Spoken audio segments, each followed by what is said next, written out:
yang berjudul Aku Melihat Indonesia.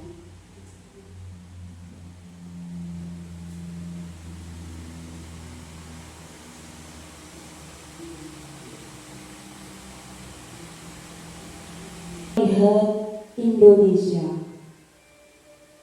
karya Insinyur Soekarno. Jikalau aku berdiri di pantai Meliat, aku mendengar lautan Hindia bergelora, membanting di pantai Meliat itu. Aku mendengar lagu Sajak Indonesia. Jikalau aku melihat sawah-sawah yang menguning menghijau, aku tidak melihat lagi batang-batang padi yang menguning menghijau. Aku melihat Indonesia. Jikalau aku melihat gunung-gunung, Gunung Merapi, Gunung Semeru, Gunung Merbabu, Gunung Tangkuban Perahu, Gunung Kelebek, dan gunung-gunung yang lain, aku melihat Indonesia. Jikalau aku mendengarkan lagu-lagu yang merdu dari Batak, bukan lagi lagu Batak yang kudengarkan, aku mendengarkan Indonesia. Jikalau aku mendengarkan Pangkur Palaran, bukan lagi Pangkur Palaran yang kudengarkan, aku mendengar Indonesia. Jikalau aku mendengar lagu Olesio dari Maluku, bukan lagi aku mendengar lagu Olesio, aku mendengar Indonesia. Jikalau aku mendengarkan burung perkutut menyanyi di pohon, ditiup angin yang sepoi-sepoi, bukan lagi aku mendengarkan burung perkutut, aku mendengarkan Indonesia. Jikalau aku menghirup udara ini, aku tidak lagi menghirup udara, aku menghirup Indonesia. Jikalau aku melihat wajah anak-anak di desa-desa dengan mata yang bersinar-sinar, Pak Merdeka, Pak Merdeka, Pak Merdeka, aku bukan lagi melihat mata manusia, aku melihat Indonesia.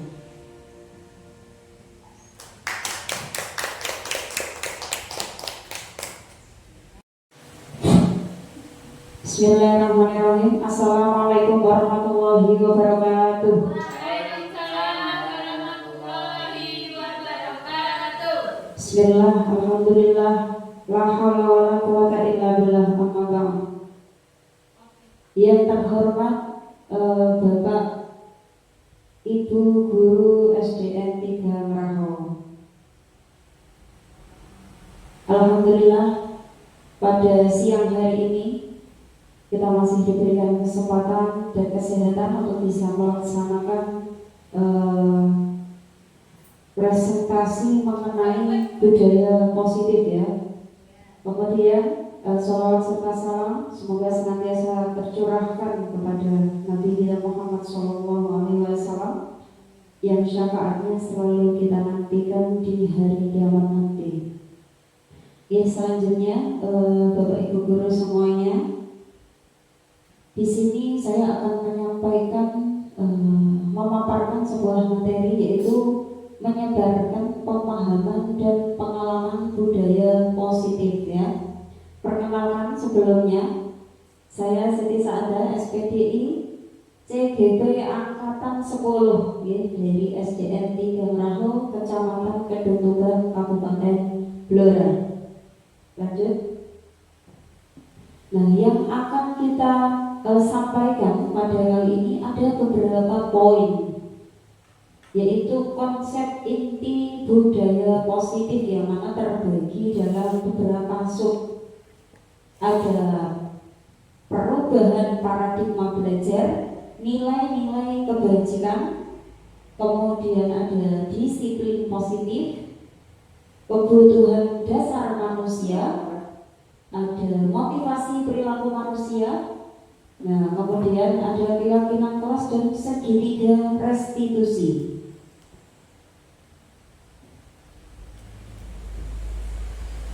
Lanjut. Nah, yang pertama adalah pembelajaran dengan paradigma baru. Apa nih pembelajaran dengan paradigma baru? Nah, ini merupakan sebuah pembelajaran yang dirancang berdasarkan prinsip pembelajaran berdiferensiasi, sehingga para peserta didik bisa belajar sesuai dengan kebutuhannya berdasarkan tahap perkembangan sesuai teori psikologi modern untuk mewujudkan profil pelajar Pancasila. Nah, seperti yang kita ketahui bersama Bapak Ibu ya, untuk profil pelajar Pancasila ini selalu kita ulang-ulang di pagi atau siang hari ya di sekolah ya. Ada tokonya Bapak Ibu. Bapak Ibu semua sudah bisa ya untuk toko P5? Bisa. Oh, bisa. Coba ya, kita coba dulu toko P5. Kemudian nanti kita lanjutkan dengan lagunya juga ada ya. Tepuk P5.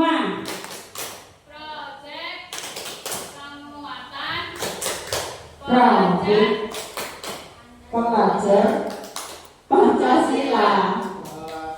Belajar Pancasila, beriman dan bertakwa pada Tuhan Yang Esa, akhlak mulia, berkebinekaan gotong royong mandiri, kreatif dan bernalar kritis. Ya,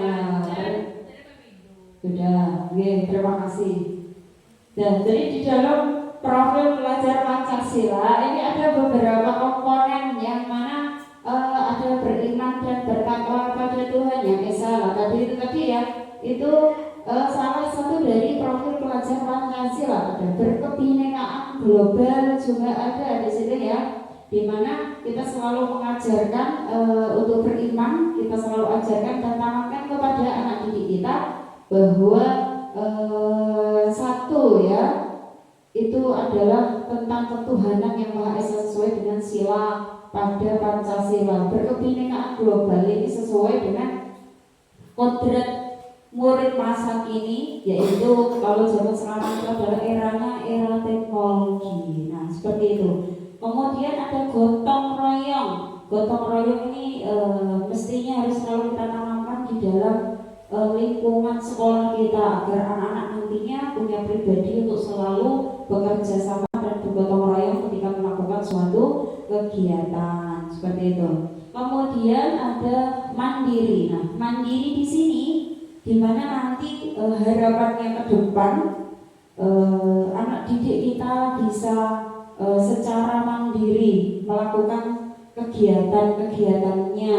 Nah, itu adalah salah satu karakter yang ada dalam profil pelajar Pancasila yang menjadi PR kita sebagai guru untuk kita wujudkan pada anak didik kita. Kemudian ada bernalar kritis. Nah, harapannya untuk bisa menghadapi tantangan zaman di era globalisasi ini, nalar kritis ini diperlukan agar nantinya tidak terseret dalam arus globalisasi yang harusnya tidak bisa kita hentikan ini ya, untuk bisa menekan pengaruh-pengaruh negatif dari digitalisasi. Kemudian ada kreatif. Nah, salah satu komponen dalam profil pelajar Pancasila yang paling penting adalah kreatif, di mana para peserta didik nanti diharapkan bisa mampu mengeluarkan semua kreativitas di dalam dirinya untuk diterapkan dalam kesehariannya. Itu tadi beberapa dimensi profil pelajar Pancasila. Nah, kemudian ada miskonsepsi teori kontrol. Di sini ada beberapa hal, yaitu ilusi guru mengontrol murid ya. Kalau memang di sekolah itu memang peran utama adalah kita sebagai seorang guru yang tugasnya adalah mengatur atau mengontrol murid. Nah, di sini ilusi bahwa kritik dan membuat rasa bersalah mampu menguatkan karakter. Ini biasanya diterapkan ketika anak didik kita itu melakukan sebuah kesalahan. Jadi Bapak Ibu guru di sini posisinya membuat rasa bersalah yang mana mampu menguatkan karakter anak didik kita, biar dia itu memiliki jiwa yang bisa selalu memperbaiki diri. Ilusi bahwa semua penguatan positif itu efektif dan bermanfaat, dan ilusi bahwa orang dewasa berhak memaksa. Selanjutnya ada disiplin positif, Bapak Ibu. Disiplin positif itu disiplin sendiri itu berasal dari kata disiplina yang artinya belajar. Disiplin mengacu pada disiplin diri yang memiliki tanggung jawab terhadap apa yang dilakukannya berdasarkan nilai-nilai yang diyakini. Nah, disiplin positif ini merupakan salah satu penerapan cara disiplin yang bisa menumbuhkan kesadaran serta memberdayakan peserta didik tanpa adanya penghargaan atau reward, ancaman dan hukuman. Jadi disiplin ini adalah sebuah cara ya, sebuah penerapan agar anak didik kita nanti bisa tumbuh sendiri kesadarannya. Untuk apa? Untuk mentaati sebuah peraturan di sekolah ya, tanpa adanya misalkan dalam mentaati peraturan itu tanpa adanya penghargaan pun anak didik kita bisa taat peraturan. Di sini yang namanya disiplin positif. Sebagai pendidik, tujuan kita adalah menciptakan murid atau peserta didik yang memiliki disiplin diri sehingga mereka berperilaku mengacu kepada nilai-nilai kebajikan universal dan memiliki motivasi intrinsik dalam perubahan perilaku ke arah yang lebih baik pada nantinya. Oke, ini adalah definisi dari disiplin positif yang mana tujuannya itu nanti bisa menumbuhkan kesadaran bagi anak didik kita untuk berperilaku sesuai nilai atau sesuai dengan aturan di sekolah tanpa adanya paksaan, ancaman atau hukuman dari Bapak Ibu guru. Monggo selanjutnya. Nah, ini nilai-nilai kebajikan tadi. Nilai-nilai kebajikan itu merupakan nilai-nilai yang disepakati bersama, lepas itu dari suku bangsa, agama, bahasa maupun latar belakangnya. Nah, contoh dari nilai kebajikan itu sendiri ya, tentunya institusi atau organisasi yang mana organisasi kita institusinya adalah SDN 3 Merau, tentunya juga punya yang namanya nilai-nilai kebajikan. Nah, di sini saya coba merumuskan beberapa nilai kebajikan, yaitu profil pelajar Pancasila yang sudah kita singgung tadi di awal ya. Ada beberapa nilai: beriman dan bertakwa pada Tuhan yang Maha Esa dan berakhlak mulia, itu nilai penting dan nilai yang paling utama. Kemudian berkebinekaan global, ada gotong royong, ada mandiri, kreatif dan bernalar kritis. Kemudian nilai-nilai yang selanjutnya ada IPO Primary Years Program atau PYP ya. Itu ada beberapa komponen, yaitu toleransi ya, toleransi dengan sesama agama atau dengan agama lain ya, rasa hormat, ada integritas, ada mandiri, ada menghargai, antusias, empati, keingintahuan, kreativitas, kerjasama, percaya diri dan komitmen. Untuk nilai PYP ini tentunya hendaknya bisa kita penuhi ya, karena memang banyak sekali yang bisa kita lakukan kalau kita punya nilai-nilai itu, terutama dalam mengembangkan diri serta mengembangkan murid atau peserta didik kita ya. Kemudian ada nilai selanjutnya, ada nilai keterampilan hidup atau life skill, yang mana ini penting sekali kita miliki ketika kita menjadi seorang pengajar atau seorang guru, dalam bisa memberikan pengajaran kepada anak didik kita, yaitu dapat dipercaya ya, dapat dipercaya, ada lurus hati, pendengar yang aktif ya. Selain kita sebagai seorang guru itu murid yang aktif mendengarkan, tetapi sebagai guru kita juga bisa mendengarkan murid kita ya, menjadi pendengar yang aktif bagi anak didik kita. Anak didik diberikan kesempatan untuk berpendapat, untuk berbicara, dan kita sebagai guru juga mendengarkan, seperti itu. Kemudian tidak merendahkan orang lain. Ini penting bagi kita sebagai pendidik di sekolah, terutama ya, dengan satu dan dengan yang lainnya, dan memberikan yang terbaik dari diri untuk orang lain. Lanjut. Nah, kebutuhan dasar manusia. Apa saja sebetulnya kebutuhan dasar manusia itu? Di sini ada 5 kebutuhan ya, kebutuhan dasar manusia yang memang kita butuhkan sebagai seorang manusia dalam kehidupan sehari-hari. Kebutuhan dasar manusia adalah segala sesuatu yang kita lakukan untuk mendapatkan apa yang kita inginkan. Seluruh tindakan yang kita lakukan itu tentunya memiliki tujuan tertentu, dan semua usaha terbaik yang kita lakukan adalah dalam rangka agar kebutuhan dasar kita terpenuhi. Kebutuhan apa saja di sini yang perlu dan setidaknya kita penuhi dalam kehidupan kita? Ada kebutuhan bertahan hidup ya. Manusia itu pasti butuh bertahan hidup, Bapak Ibu ya. Ada manusia yang tidak mau bertahan hidup? Saya kira tidak ada, Bapak Ibu. Siapa? Manusia itu pasti kebutuhannya mau bertahan hidup, kecuali itu ya. Kebutuhan kasih sayang dan rasa diterima, dan ini setiap orang pasti membutuhkan kasih sayang. Betul Bu Nurul? Otomatis itu. Bu Tati juga pasti juga membutuhkan kasih sayang ya. Dari semua pihak apapun itu ya, dari orang tua, dari rekan sejawat, dari murid kita sendiri. Itu ya, kasih sayang dan rasa diterima. Kemudian kebutuhan penguasaan ya, penguasaan terhadap sesuatu, artinya keinginan atau sesuatu hal yang ingin kita raih atau kita kuasai. Tentu kita punya impian dan cita-cita. Di sini termasuk kebutuhan dasar manusia. Kemudian ada kesenangan. Kesenangan itu sesuatu yang kita pengenkan, kita senangi, kita cintai, yang merupakan hal-hal yang mungkin bisa membuat kita senang dan bahagia. Itu namanya kesenangan, hobi ya. Kemudian kebebasan.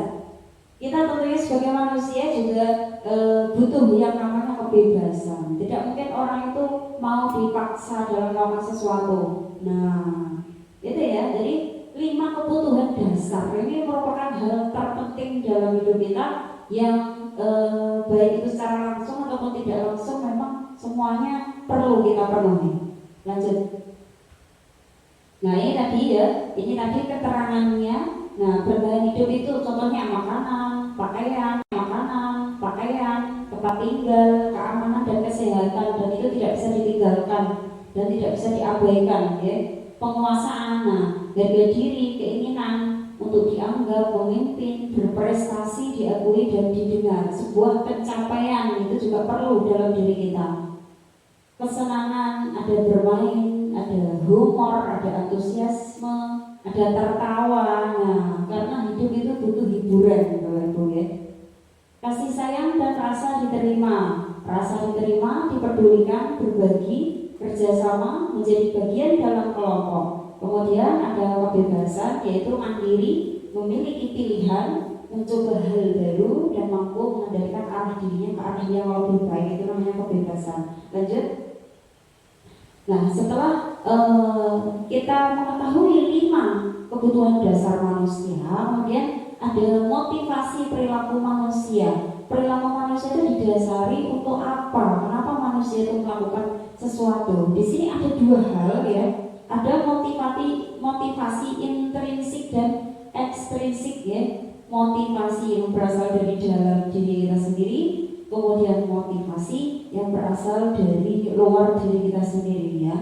Di antaranya motivasi intrinsik itu untuk menjadi orang yang mereka inginkan dan menghargai diri sendiri dengan nilai-nilai yang mereka percaya. Jadi manusia itu melakukan sesuatu atau berperilaku itu atas dasar karena dia itu ingin diinginkan dan atas dasar dia menghargai dirinya sendiri dengan nilai-nilai yang dipercaya oleh manusia itu sendiri.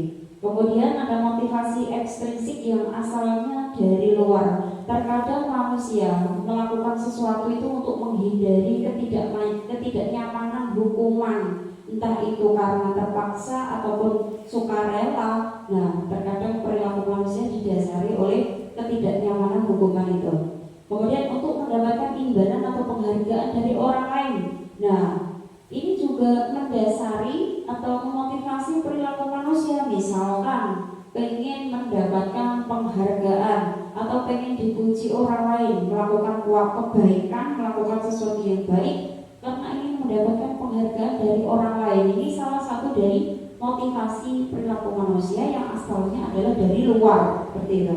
Lanjut. Nah, kemudian di sini ada ya prosesnya. Di sini ada hukuman, konsekuensi, dan ada juga restitusi di sini ya. Jadi hukuman itu tidak terencana, ada 3 jenis ya. Ini ada 3 jenis, yaitu hukuman contohnya adalah tidak terencana atau tiba-tiba. Kemudian murid tidak dilibatkan, bersifat satu arah, berupa hukuman fisik atau psikis ya. Ya, ini tindakan yang kita lakukan atau perilaku terhadap anak didik itu biasanya ada 3. Yang pertama tadi hukuman tadi tidak terencana atau tiba-tiba. Terkadang ada anak didik yang misalkan bertengkar di kelas, nah itu mereka dihukum, misalkan dihukum berdiri di depan kelas atau mengambil sampah di luar. Nah ini namanya hukuman yang tidak terencana. Nah, bersifat satu arah, murid tidak dilibatkan dalam apa? Dalam pengambilan keputusan.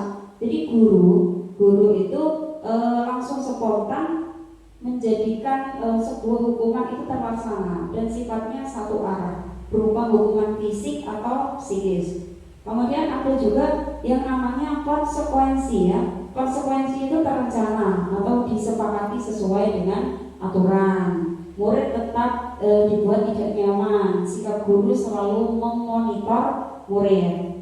Nah, kemudian yang ketiga ada restitusi. Restitusi ini salah satu jalan tengah ya, jalan tengah antara hukuman dan konsekuensi, di mana tujuannya adalah proses menciptakan kondisi bagi murid untuk memperbaiki sebuah kesalahan atau proses kolaboratif yang mengajarkan murid untuk mencari solusi sendiri dari permasalahan yang dia timbulkan. Lanjut. Nah, ada 5 posisi kontrol guru kita dalam mendidik atau mengajar murid. Itu sebetulnya ada 5 posisi kontrol. Yang pertama adalah penghukum, kemudian ada yang membuat merasa bersalah, kemudian ada teman, ada pemantau, dan manajer. Kalau untuk posisi penghukum ini biasanya kita lakukan ketika anak-anak membuat suatu kesalahan. Nah, di sini dalam posisi kita sebagai penghukum, langsung diberikan hukuman secara spontan. Yang kedua, membuat merasa bersalah. Nah, ini beda dengan penghukum ya. Biasanya kita lebih memberikan kata-kata yang lebih halus atau sindiran yang membuat anak itu merasa bersalah. Kalau teman ini adalah posisi di mana seorang guru itu dengan murid sejajar. Artinya menjadikan muridnya itu sebagai teman, tapi dengan tanpa mengurangi wibawa dari seorang guru. Pemantau ya, pemantau ini guru selalu memantau murid-muridnya dalam bertindak maupun dalam bersikap dan berbicara. Nah, posisi terakhir adalah manajer. Manajer ini adalah posisi yang paling bijak dari semuanya, karena menjadi penengah dalam sebuah permasalahan. Lanjut Bu Nur. Nah di sini ya, ini contohnya. Kalau tadi jenis-jenisnya, ini contoh penerapannya. Contoh penerapan dari 5 posisi kontrol guru tadi. Misalkan ada sebuah kasus, ada siswa tidak memakai atribut lengkap ketika upacara bendera. Misalkan dia tidak pakai topi, ya, kalau tidak pakai dasi. Nah di situ untuk posisi penghukum, ini misalkan ada satu guru langsung menerapkan hukuman, kamu harus hormat pada bendera selama 1 jam penuh, ya. Nah ini yang namanya penghukum.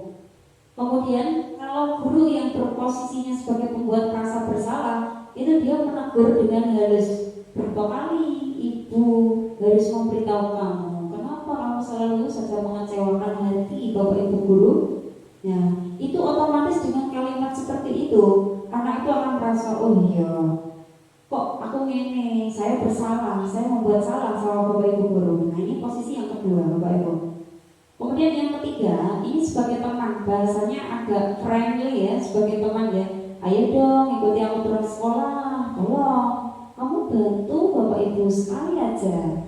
Sekali ini udah gak apa-apa, tapi lain kali jangan berbuat seperti ini lagi ya.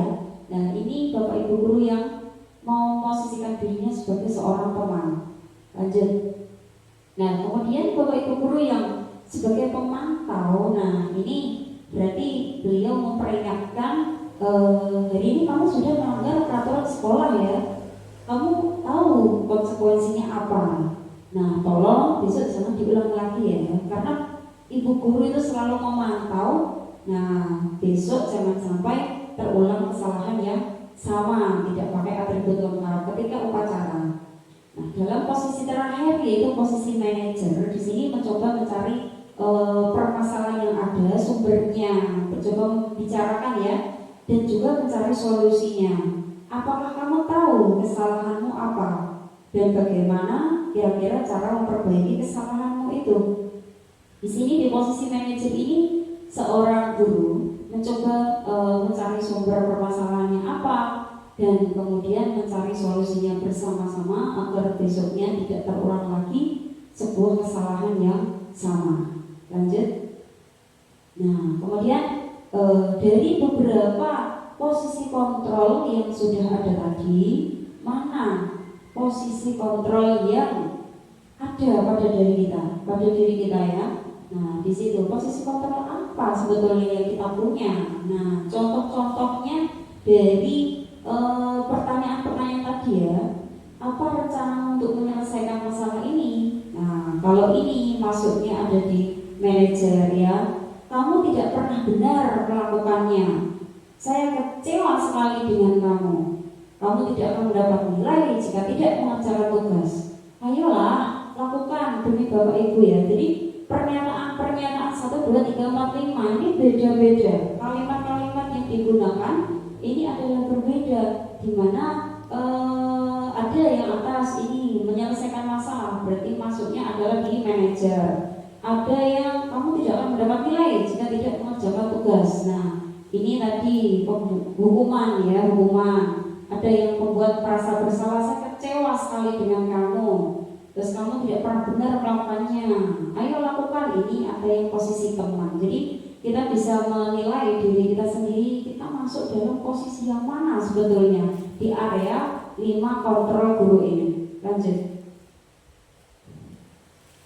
Nah setelah tadi ada kebutuhan dasar manusia, ada perilaku manusia, ada posisi kontrol, kemudian keyakinan kelasnya.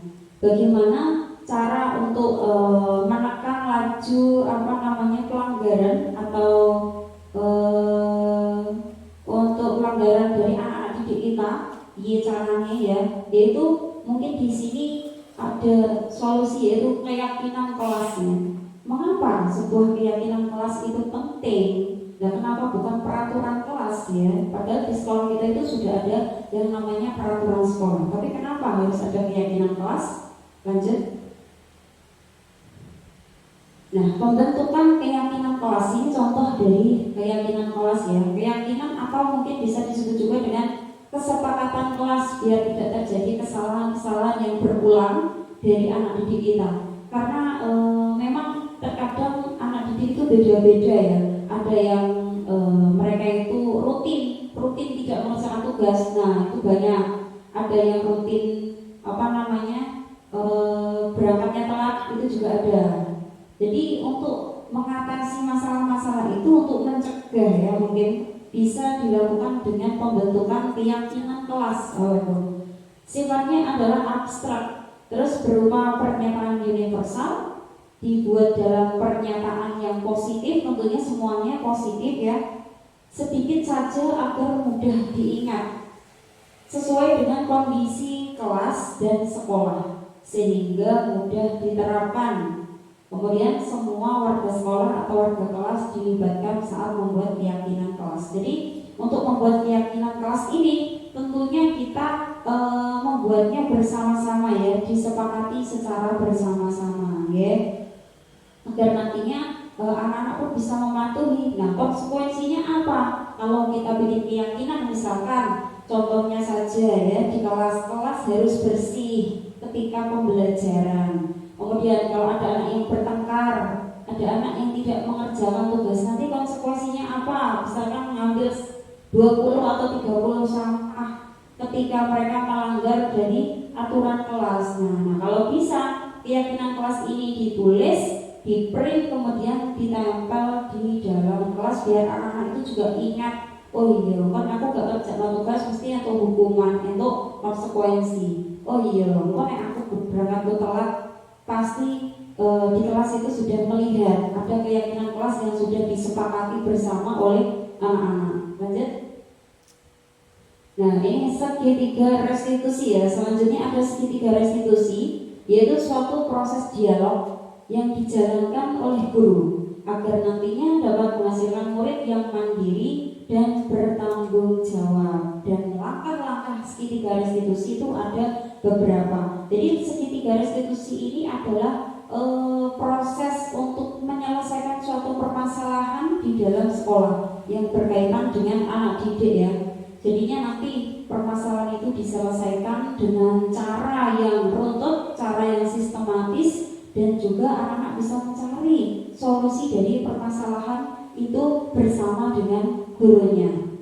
Lanjut Bu, untuk langkah-langkah segitiga restitusi.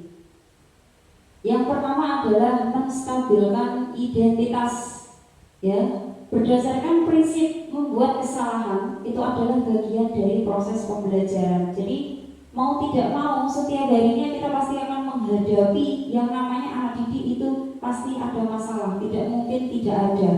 Entah itu bertengkar atau ada yang menangis atau ada yang bermasalah lain, itu pasti ada. Nah, langkah utama yaitu menstabilkan identitas. Ini mungkin ada beberapa ya, ketika misalkan ada anak yang bertengkar jotosan atau gimana gitu, nangis semuanya. Nah itu dilerai, kemudian didudukkan bersama, dan langkah pertama apa yang kita lakukan dengan menstabilkan identitas, mempertanyakan masalahnya apa. Nah dengan bahasa yang tentunya bahasa yang baik. Berbuat salah itu wajar ya, tidak ada manusia yang sempurna seperti itu ya. Ibu atau bapak juga pernah melakukan kesalahan. Ibu atau bapak tidak mau mencari siapa yang salah, tapi kita cari solusi bersama atas permasalahan ini, karena kamu berhak merasa begitu. Jadi kita tahu, kita tenangkan dulu untuk anak didik yang tadi sedang bermasalah seperti itu, dalam rangka menstabilkan identitas. Lanjut Bu. Kemudian setelah mungkin mereka tenang ya, tenang dengan keadaan tadi, itu validasi tindakan yang salah berdasarkan prinsip setiap perilaku berupaya memenuhi suatu kebutuhan tertentu. Di sini validasi tindakan yang salah. Jadi kenapa kok bisa terjadi pertengkaran? Kenapa kok bisa terlambat masuk sekolah? Kenapa kok bisa tidak mengerjakan tugas? Di sini pokok permasalahannya adalah memvalidasi tindakan mereka. Kamu pasti punya alasan mengapa melakukan hal itu, padahal kamu bisa melakukan yang lebih, lebih baik. Kenapa kok melakukan itu? Gitu ya. Jadi di sini validasi tindakan itu adalah menanyakan alasan. suatu kesalahan itu bisa terjadi dan bisa dilakukan oleh anak didik, sehingga nantinya tidak ada kesalahan yang berulang. Lanjut Bu. Yang terakhir ini menanyakan keyakinan. Nah, kalau ada, sudah kita ketahui alasannya apa, misalkan karena bertengkar karena pinjam pensilnya tidak izin, nah yang tadi akhirnya marah. Nah jadi itu ya, berdasarkan prinsip teori kontrol bahwa pada dasarnya kita termotivasi secara intrinsik. Di sini kalau kita ada keyakinan kelas itu pasti anak-anak sudah tahu. Loh, sudah ada keyakinan kelas, di sini sudah tertulis dan sudah kita sepakati kita tidak boleh bertengkar, ada konsekuensinya. Nah kenapa kok ini tadi bisa bertengkar? Nah jadi di situ anak-anak itu bisa di situ punya batasan. Oh iya, enak keyakinan kelas ya sudah disepakati, kok aku tukaran. Nah, jadi dia harus ingat ya, harus ingat kesepakatannya bersama teman-temannya tadi apa ya. Kamu ingin jadi orang seperti apa nantinya? Nah, apa keyakinan kelas kita? Kalau bertengkar itu apa? Karena keyakinan kelas yang kita langgar. Nah, hubungan dengan sesama itu kan harus baik. Nah, disitulah nanti anak-anak itu bisa tahu ya, bisa menyadari kesalahan yang dia lakukan seperti itu dan mencari solusi dari dirinya sendiri. Lanjut. Sudah ya, ini mungkin penerapan langsung itu bisa diklik Bu video ini ya. Ini contoh video penerapan segitiga restitusi yang pojok itu Bu. Ini pojok ini. Nah itu kemarin ya hasil video.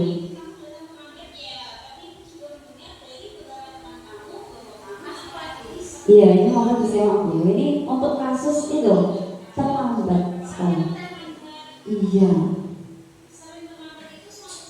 Loh, di sini menstabilkan identitas. Jadi ditanya dulu.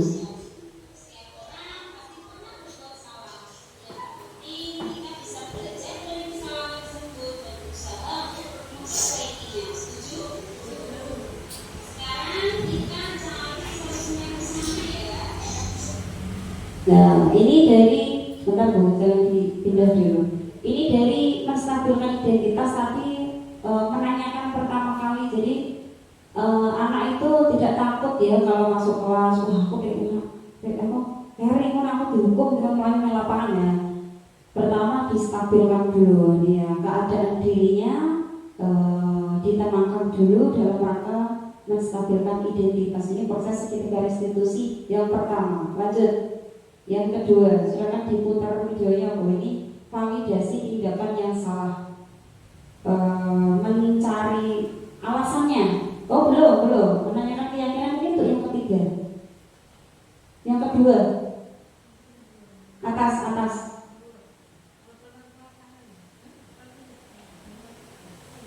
Nah ya ke atas. Nah ini diputar dulu videonya. Diputar Bu untuk video yang apa namanya?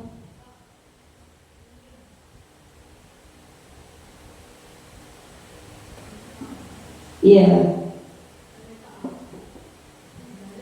Diklik dulu videonya, nanti baru bisa diputar. Nah.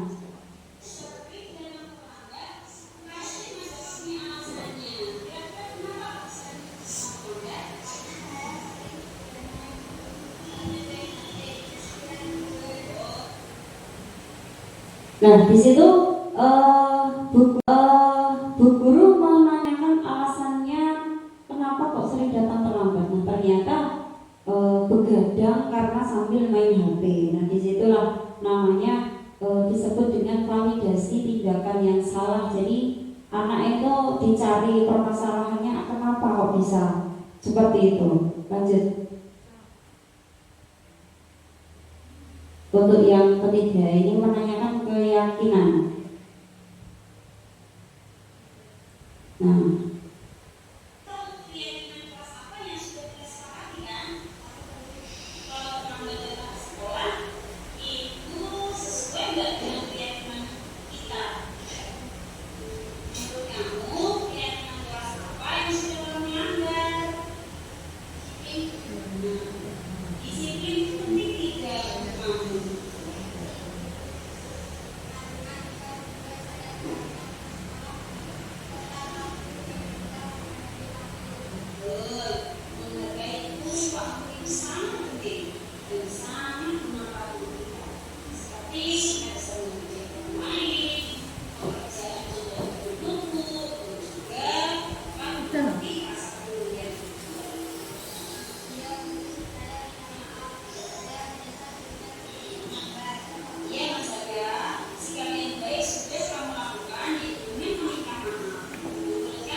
Dan demikian tadi.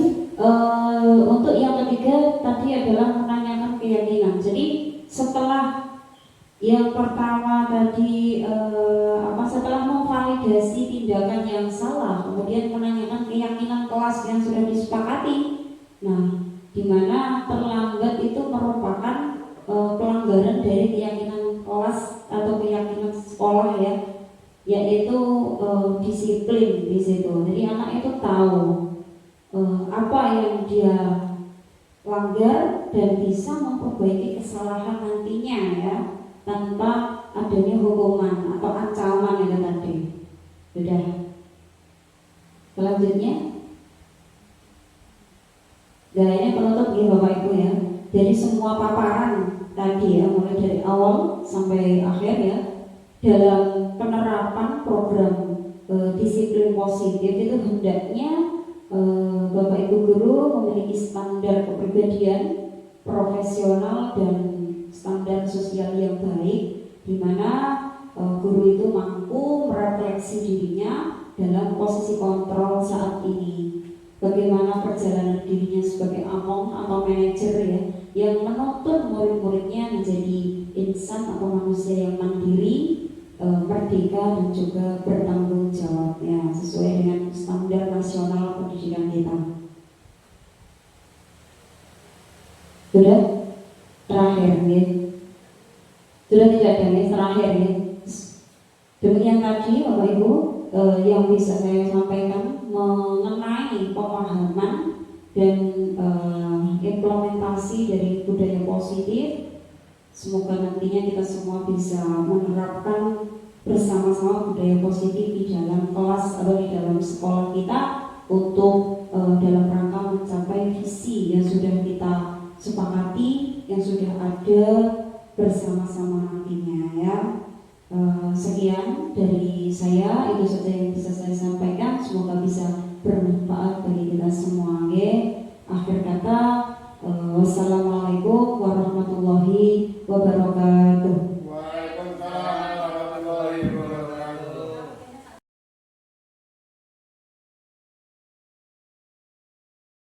Assalamualaikum warahmatullahi wabarakatuh. Perkenalkan, nama saya Maria Dwi Kristianti. Saya guru kelas 4 SDN 3 Ngerawu.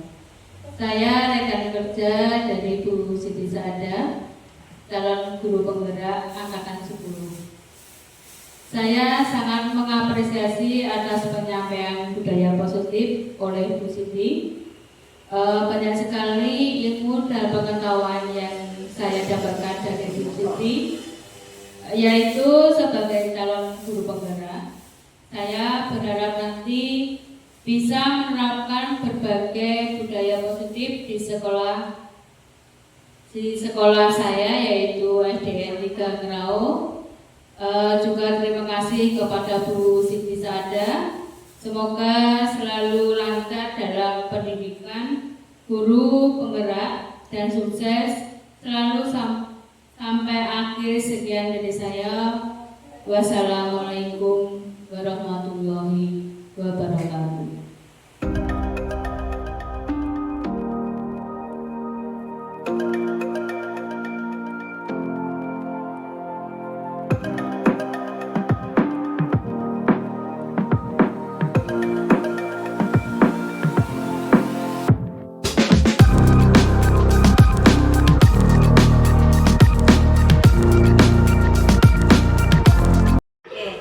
Mbak Zara, sekarang Bu Siti mau bertanya. Mbak Zara tidak mengerjakan PR tentu ada alasannya. Kalau Bu Siti boleh tahu, kenapa ya Mbak Zara sampai tidak mengerjakan PR?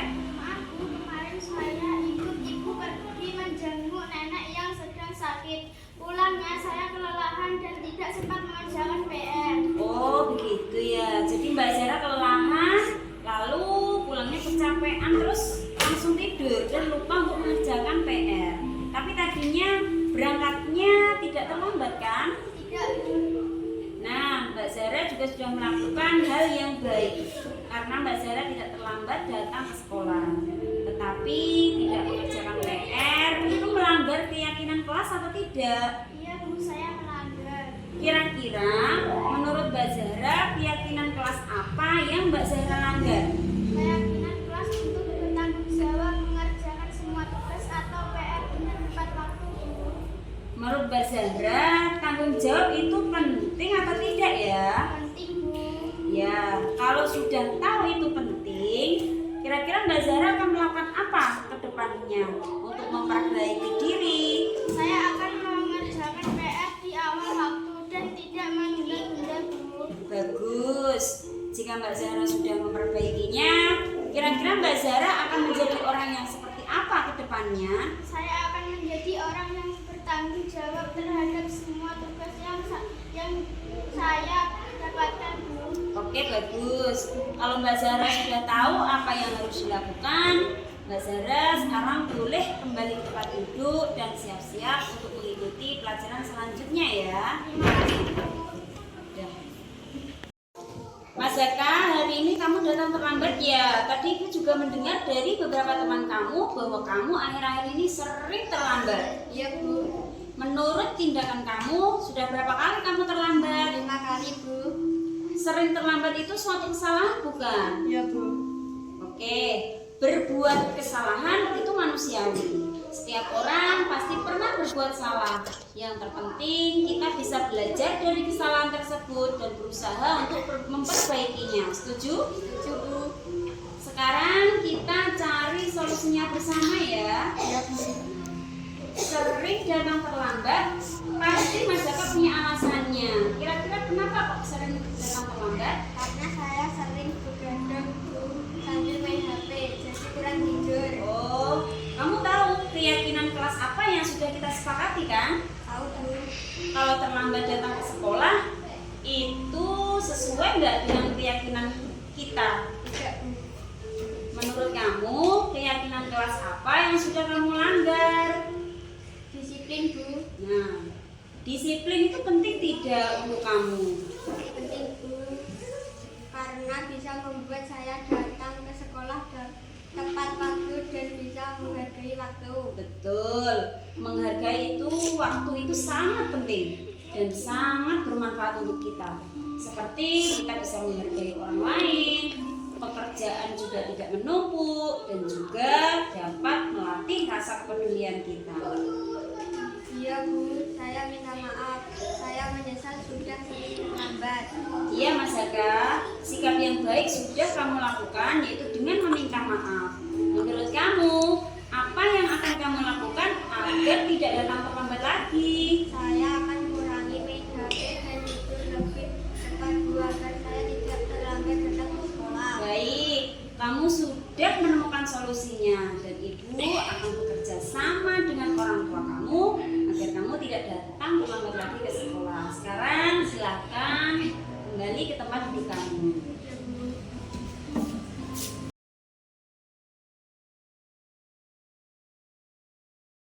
Assalamualaikum warahmatullahi wabarakatuh. Perkenalkan, nama saya Zaka. Saya dari siswa kelas 4 di SDN 3 Merau. Terima kasih Bu Siti, saya sangat senang karena diajak diskusi.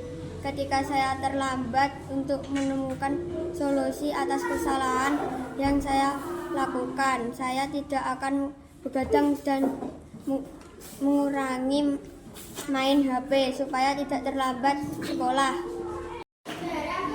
Assalamualaikum, nama saya Zahra, saya kelas 5 dari SDN Gang Rao. Saya senang karena saya sudah diajak berdiskusi dengan Bu Siti untuk mencari solusi atas kesalahan saya, yaitu lupa mengerjakan PR. Saya akan lebih bertanggung jawab lagi dengan mengerjakan PR lebih awal, yaitu sepulang sekolah agar saya tidak lupa lagi untuk mengerjakan tugas yang diberikan ibu guru.